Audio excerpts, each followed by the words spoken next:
आता पुढील काही वेळामध्ये आपण जाणून घेणार आहोत 36 जिल्ह्यांमधल्या वेगवेगळ्या घडामोडी। अगदी झटपट सुरुवात करूयात नाशिकच्या बातमीत।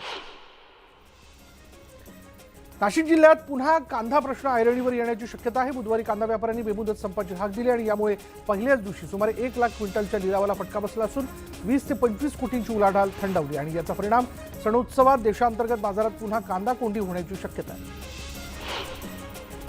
गणेश उत्सवासाठी कोकणात जाणाऱ्या प्रवाशांकडून काही खासगी वाहतूकदार कंपन्या तिप्पट चौपट प्रमाणात प्रवास भाडं घेत आहेत। गणेश उत्सवानं तर परतीच्या प्रवासातही प्रवाशांची लूट होण्याची शक्यता आहे आणि त्यामुळे अशा वाहतूकदारांच्या संकेतस्थळावर लक्ष ठेवून कारवाई करण्याचा निर्णय परिवहन विभागाने घेतला आहे।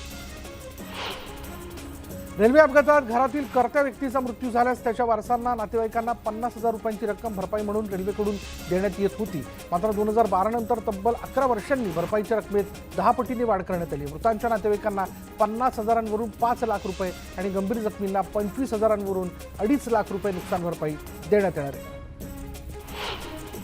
आरोग्य विभागाअंतर्गत गट क आणि ड संवर्गातील विविध पदांसाठी भरती प्रक्रिया सुरू आहे। या रिक्त पदांच्या भरतीसाठी ऑनलाईन पद्धतीने अर्ज स्वीकृत करण्यात येत आहेत। अर्ज सादर करण्यासाठी 18 सप्टेंबर ही अंतिम तारीख होती, मात्र आता ऑनलाईन पद्धतीने अर्ज करण्यास 22 सप्टेंबरपर्यंत मुदतवाढ देण्यात आली आहे।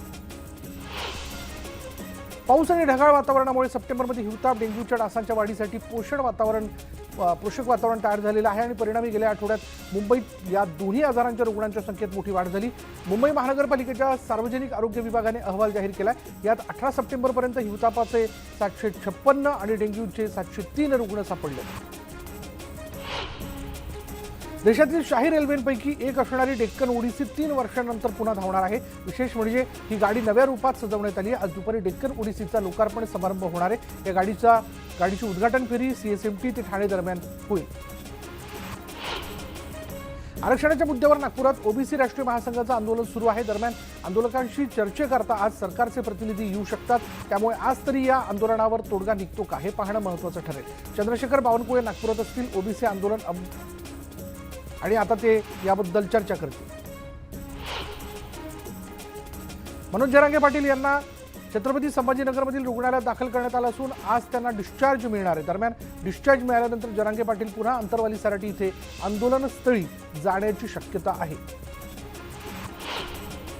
धनगर आरक्षणाबाबत आज महत्त्वाची बैठक राज्य सरकारनं बोलावली आणि या बैठकीला धनगर समाजातील नेत्यांसोबत मुख्यमंत्री आणि दोन्ही उपमुख्यमंत्री बैठक घेणार आहेत। अहमदनगरच्या चौंडी इथं धनगर समाजाचं आरक्षणासाठी आंदोलन सुरू आहे। आदित्य ठाकरे आज सिंधुदुर्ग दौऱ्यावरती आहेत। या दौऱ्यात ते कार्यकर्त्यांच्या घरी जाऊन गणपतीचं दर्शन घेणार आहेत। आगामी निवडणुकीच्या पार्श्वभूमीवर सिंधुदुर्गात पक्ष बळकट करण्याचा प्रयत्न उभाटा गटाकडून सुरू आहे। एनसीबीचे मुंबई विभागाचे माजी संचालक समीर वानखेडेंच्या याचिकेवर आज हायकोर्टात सुनावणी होणार आहे। कॉर्डिलिया क्रूज प्रकरणी भ्रष्टाचार केल्याचा आरोप सीबीआयने केलेला आणि या प्रकरणी सीबीआयने दाखल केलेला गुन्हा रद्द करण्यासाठी वानखेडेंनी याचिका केली आहे। राज्यभरात आगामी 3 ते 4 दिवसात राज्यात पावसाची शक्यता वर्तवण्यात आली। आजपासून पुण्यासह घाटमाथ्यावर आणि इतर काही भागांमध्ये जोरदार पाऊस होईल असा अंदाज हवामान विभागाने वर्तवला आहे। त्याचबरोबर शुक्रवारपासून राज्याच्या काही भागात पावसाचा जोर वाढण्याची शक्यता आहे। रत्नागिरी जिल्ह्यातील दापोली मंडणगड तालुक्यात मुसळधार पाऊस झालेला आहे आणि यामुळे 1.5 दिवसाच्या गणेश विसर्जन मिरवणुकीलाही फटका बसला। जोरदार पावसामुळे गणेश भक्तांना मिरवणुकीतून काढता पाय घ्यावा लागला। शिक्षणामध्ये चांगले बदल घडले तर निश्चितपणे विद्यार्थ्यांचं भवितव्य चांगलं होईल असा विश्वास शालेय शिक्षण मंत्री दीपक केसरकर यांनी व्यक्त केला। राज्यातील शाळांची गुणवत्ता वाढवण्यासाठी दत्तक शाळा योजना राबवण्याचा निर्णय सरकारने घेतलाय। या विषयावर बोलताना त्यांनी ही प्रतिक्रिया दिली आहे। मुंबईतील नेहरूनगर इथे एका तरुणानं आई आणि मुलीवर हल्ला करून स्वतःही आत्महत्या केली। या घटनेतील जखमी आई आणि मुलीवर रुग्णालयात उपचार सुरू आहेत। तरुणाने इतकं टोकाचं पाऊल का उचललं हे मात्र स्पष्ट झालेलं नाही। नाशिक विभाग शिक्षक मतदारसंघाचे माजी आमदार दिलीपराव सोनवणे यांची राष्ट्रवादी शिक्षक सेलच्या राज्यप्रमुखपदी नुकतीच नियुक्ती करण्यात आली। या नियुक्तीनंतर दिलीपराव सोनवणे यांनी जळगाव जिल्हा राष्ट्रवादी काँग्रेस पदाधिकारी कार्यकर्त्यांची भेट घेतली आहे। आगामी काळात प्राध्यापक आणि शिक्षकांच्या समस्या सोडवण्यासाठी प्रयत्नशील राहणार असल्याचं सोनवणेंनी सांगितलं।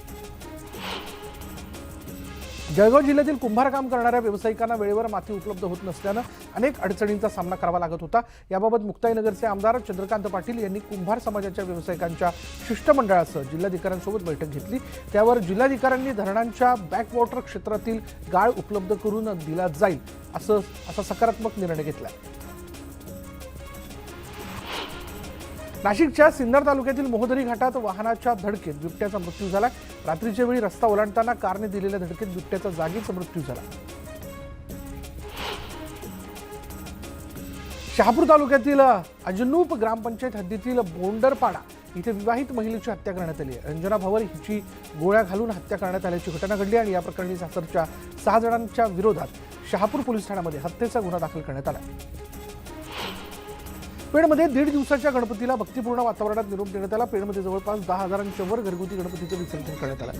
वाजत गाजत गणपतीला निरोप देण्यात आला। आज घरोघरी लाडक्या गौराईचं आगमन होणार आहे। गुलालाची उधळण आणि ढोल ताशांच्या गजरात 1.5 दिवसांच्या बाप्पांना निरोप दिल्यानंतर आज गौरीचं आगमन होईल। गौराईचं स्वागत करण्यासाठी महिला वर्गात उत्साह दिसून येतो। 1.5 दिवसांच्या गणेश मूर्तीचं विसर्जन करताना गणेश भक्तांनी गणपती बाप्पा मोरया पुढच्या वर्षी लवकर या अशी हाक दिली। दरम्यान पुढच्या वर्षी गणपती बाप्पाचं आगमन 12 दिवस आधी म्हणजेच 7 सप्टेंबर 2024ला होईल। पुढच्या वर्षी गौरींबरोबर विसर्जन होणाऱ्या गणपतीचा मुक्काम 6 दिवसांचा आणि अनंत चतुर्दशीला विसर्जन होणाऱ्या बाप्पाचा मुक्काम 11 दिवसांचा असेल।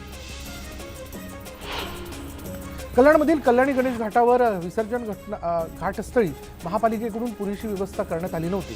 गणेश घाटावर पालिकेचे कर्मचारीच हजर नव्हते आणि त्यामुळे गणेश भक्तांना नाहक मनस्ताप सहन करावा लागला। लोकसभेत महिला आरक्षण विधेयक मंजूर झालं। 2/3 मतांनी विधेयक मंजूर झालं असून विधेयकाच्या बाजूने 454 मतं पडली आहेत।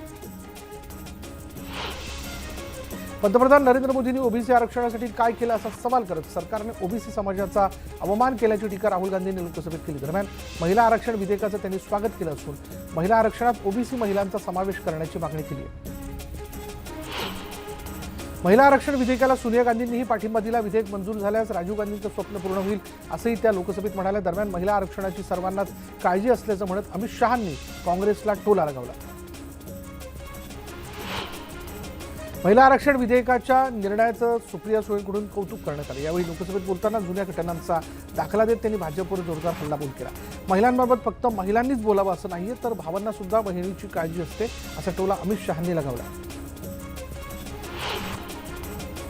महिला आरक्षण विधेयक ऐतिहासिक असून अशा प्रकारचा निर्णय घेण्यासाठी हिंमत लागते असं म्हणत मुख्यमंत्री एकनाथ शिंदेंकडून पंतप्रधान मोदींचं कौतुक करण्यात आलं। महिला आरक्षणावर टीका करताना बच्चू कडू यांनी वादग्रस्त वक्तव्य केले। आजही 75% महिला आमदार, खासदार आणि लोकप्रतिनिधी या क्रियाशील नाहीत आणि त्यांचे नवरेच सगळं काम पाहतात असं वक्तव्य बच्चू कडू यांनी केलं। सणासुदीच्या काळात नाशिकमधील व्यापाऱ्यांनी कांदा लिलाव बेमुदत बंद करण्याचा निर्णय घेतला आणि हा निर्णय योग्य नसून संप करणाऱ्या कांदा व्यापाऱ्यांवर पणन मंत्री सत्तार यांनी कारवाईचे आदेश दिले। 15 एपीएमसीत व्यापाऱ्यांकडून लिलाव बंद ठेवण्यात आले। काँग्रेसची इच्छाशक्ती नसल्यानं महिला आरक्षण दिलं नसल्याची टीका राधाकृष्ण विखे पाटलांनी केली तर संजय राऊतांना हा विषय समजलाच नसून केवळ सुपाऱ्या घेऊन काम करत असल्याची टीकाही विखेंनी केली। गोपीचंद पडळकरांनी लबाडाच्या टोळीतून बाहेर पडावं अशी मागणी धनगर आरक्षण कृती समितीकडून करण्यात आली। शासकीय नोकऱ्यांचे खासगीकरण सुरू असल्यानं आरक्षणाचा लाभ होणार का असा सवालही उपस्थित करण्यात आला। पंढरपुरात पडळकर समर्थकांनी त्यांच्या प्रतिमेवर दुग्धाभिषेक घातला। राष्ट्रवादीकडून पडळकरांविरोधात तीव्र निदर्शनं करण्यात येतात आणि यानिमित्त नामदेव पायरीसमोर पडळकरांच्या प्रतिमेचं शुद्धीकरण करण्यात आलं। जळगावमध्ये गोपीचंद पडळकरांविरोधात राष्ट्रवादी काँग्रेसने आंदोलन केलं। अजित पवारांबाबत केलेल्या वादग्रस्त वक्तव्यावरून थाळीनाद करत रास्ता रोको करण्यात आला। बीडमध्ये बीआरएसच्या बाळासाहेब मस्के यांना जीवे मारण्याची धमकी देण्यात आली। बीआरएस पक्षाचं काम थांबवा नाही तर तुझा दाभोलकर करू अशी धमकी देणारं पत्र देण्यात आलं आणि या प्रकरणी पोलीस स्टेशनमध्ये गुन्हा दाखल झाला असून अधिक तपास सुरू आहे। एकनाथ शिंदे आणि अजित पवार गटाला सोबत घेऊन आपली डाळ शिजत नाही समजल्यावर भाजप मनसेला सोबत घेण्याचा प्रयत्न करत असल्याची टीका विनायक राऊतांनी केली। दरम्यान मनसे भाजपची बी टीम असल्याचा आरोपही त्यांनी केला। नंदुरबारमध्ये तापी नदीपात्रात एक महाकाय मासा आढळला। तापी नदीच्या पुरात हा मासा वाहून आल्याचं बोललं जात आहे। या माशाचा व्हिडिओ सध्या चांगलाच व्हायरल होतोय। अकोला जिल्हा परिषदेच्या सर्वसाधारण सभेत जोरदार गदारोळ झाला। जिल्हा परिषदेच्या 155 एकर जमीन प्रकरणात अपार झाल्याचा आरोप करत विरोधक आक्रमक झाले। यापुढे प्रत्येक महाविद्यालयात सेतू कार्यालय सुरू करण्याची घोषणा मंत्री राधाकृष्ण विखे पाटील यांनी केली। त्यामुळे विद्यार्थ्यांना महाविद्यालयातच विविध दाखले मिळणार आहेत। प्रसिद्ध नृत्यांगना गौतमी पाटीलच्या कोल्हापुरातील कार्यक्रमांना परवानगी नाकारण्यात आली. जिल्ह्यात कायदा आणि सुव्यवस्था बिघडेल असे कार्यक्रम ठेवू नयेत असं सांगत पोलिसांनी परवानगी नाकारल्याची माहिती मिळते. सांगलीत जत तालुक्यातील दुष्काळी स्थितीमुळे गणेशोत्सव सणावर परिणाम होत आहे.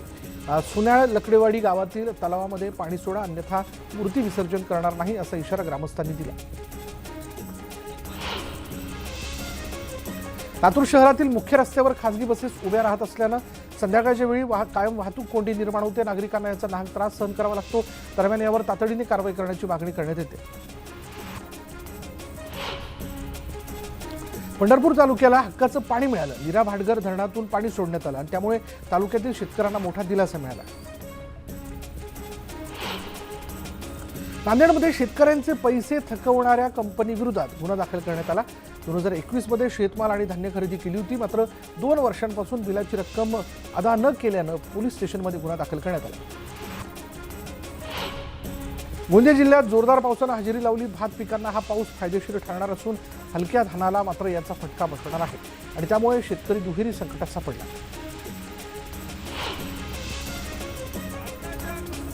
राज्य सरकारी आणि निमसरकारी कर्मचारी समन्वय समितीने जिल्हाधिकारी कार्यालयासमोर निदर्शनं केली. कंत्राटी भरती निर्णयाविरोधात आंदोलन करण्यात आलं. लातूरच्या उदगीरमध्ये बौद्ध भिक्खू आणि आंबेडकरी अनुयायांनी धरणे आंदोलन केलं. भारतरत्न डॉक्टर आंबेडकरांचा पुतळा चौकात किंवा रस्त्याच्या मधोमध बसवण्यात यावा या मागणीकरता हे आंदोलन करण्यात आलं. हिंगोलीत सोयाबीन पिकावर येलो मोझॅकचा प्रादुर्भाव झाला आणि या संदर्भात शेतकऱ्यांकडून तातडीने पंचनामे करून नुकसान भरपाई देण्याची मागणी करण्यात आली. बीडच्या माजलगावातील डुबा मजरा इथले विस्थापित दलित, भोई, धनगर समाजाच्या बांधवांनी आमरण उपोषण सुरू केलं. गेल्या अनेक वर्षांपासून या नागरिकांना राहण्यासाठी जागा नाही, शासनाच्या कुठल्याही योजनेचा लाभ नाही आणि त्याविरोधात हे आंदोलन करण्यात आलं.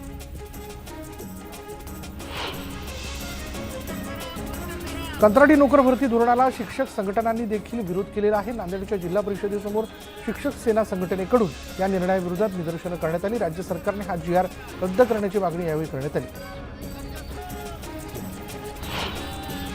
छत्रपती संभाजीनगरमध्ये गोपीचंद पडळकर यांच्या विरोधात जोडे मारो आंदोलन करण्यात आलं. पवार कुटुंबाबद्दल आक्षेपार्ह वक्तव्य करणाऱ्या गोपीचंद पडळकर यांच्याबद्दल राष्ट्रवादीमध्ये संतापाचं वातावरण आहे. गेल्या 2 दिवसांपासून राज्यभरात पडळकरांविरोधात आंदोलन केलं जातं.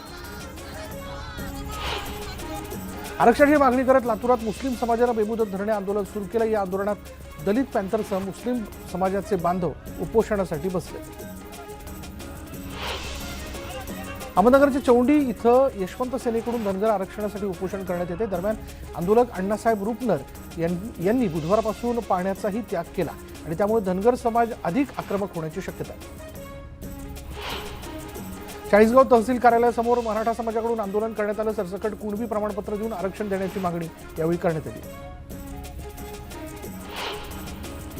परभणीत गंगाखेड धनगर समाजाकडून रास्ता रोको करण्यात आला. चौंडी इथल्या उपोषणकर्त्यांना पाठिंबा दर्शवत तातडीने आरक्षण देण्याची मागणी करण्यात आली.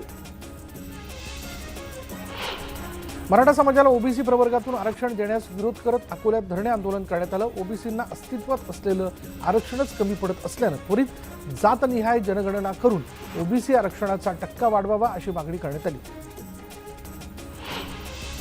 अमळनेर तालुक्यातील दैवत गावात सरपंच सदानंद बहारे यांना मारहाण झाली.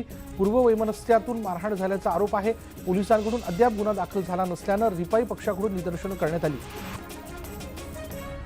भंडाऱ्यात दुधारा भागात वीज पडून एक तरुण गंभीर जखमी झाला.